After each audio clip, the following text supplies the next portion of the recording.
ভাই আর ভাইয়ের বউ যখন ননদের বাড়িতে যায় তখন শাশুড়ি বলে, বাবু, বোনের বাড়িতে যাচ্ছ, কিছু বাজার করে নিয়ে যেও।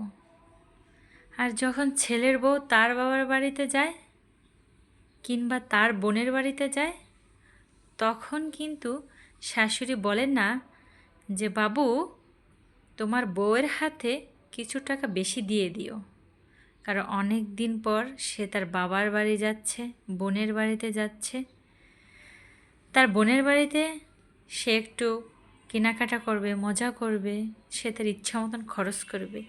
এটি কিন্তু কখনোই বলবে না শাশুড়ি, তাই না?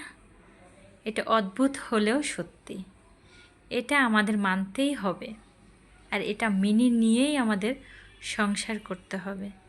কারণ আমরা যে চার বেড়ার মধ্যে বন্দি, আমরা যে সংসার নামক